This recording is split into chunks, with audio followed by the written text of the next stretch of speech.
m'appelle Sandrine Bringard. Je suis sculptrice céramiste. Alors j'ai commencé ma formation très tôt, à 16 ans. J'ai fait le lycée de la céramique de Longchamp et après j'ai continué mon cursus aux arts décoratifs de Strasbourg. Donc c'est vraiment là où j'ai développé mon travail de sculpture en céramique.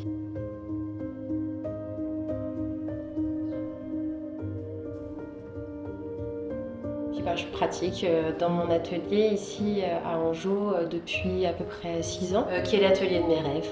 Clairement, voilà, c'est un espace qui est lumineux. Je pense que c'est important d'être dans un lieu où on se sent bien et qui est inspirant, en tout cas dans un environnement à la campagne, qui est inspirant, qui va avec ma démarche et mon choix de vie, quoi.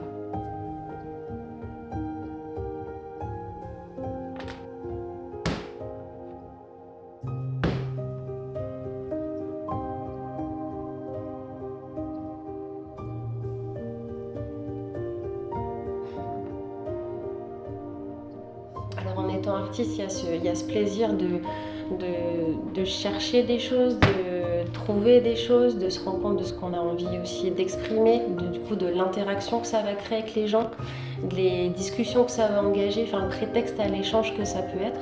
Je suis quelqu'un de curieux, je suis quelqu'un d'exigeante aussi, sûrement. Je trouve qu'on peut vraiment naviguer entre de l'intuition et une technicité ou une ingénierie des choses, tout en étant guidé par une forme de poésie personnelle, quoi.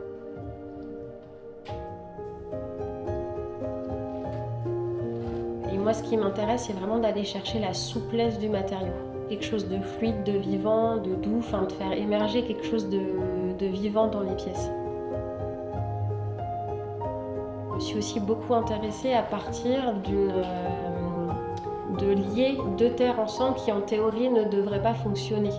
Donc mon idée c'était aussi de pouvoir partir d'un non-sens, on va dire, technique pour essayer de trouver une gestuelle qui permet de les lier. J'ai commencé très tôt aussi à donner des cours, des stages. La notion de transmission, c'est quelque chose qui est très important pour moi.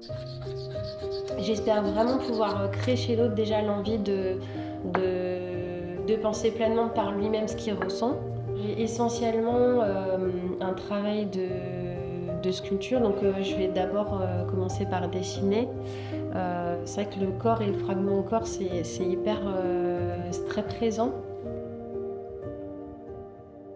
Sous cette peau, en fait, on a notamment des fascias, toutes ces parties qui sont des tissus intelligents. Moi, dans mon travail, ce qui m'intéresse, c'est d'arriver à nous relier à travers des formes douces et fluides, d'arriver à nous reconnecter à des choses qui sont de l'ordre d'une sorte d'instinct et d'intuition.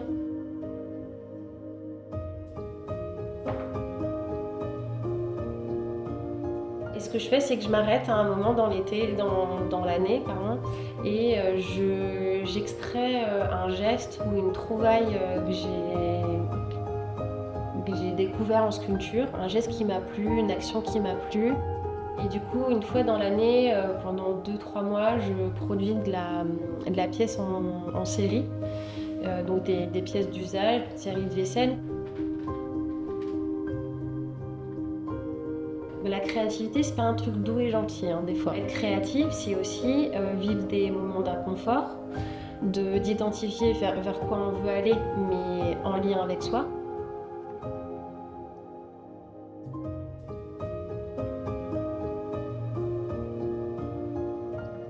En fonction de quelque chose que je vais vivre ou de discussions que je vais avoir, ou ne serait-ce qu'une actualité, en fait, d'un coup, il y a des pièces que je vais me dire, ok, en fait, ces formes-là, toute cette recherche-là, c'est maintenant qu'il faut que je le fasse parce que j'ai la sensation d'être plus sincère parce que je le vis pleinement, parce que ça accompagne des réflexions. Et on peut avoir une réponse à une actualité par rapport à des gestes, j'en suis convaincue, en atelier.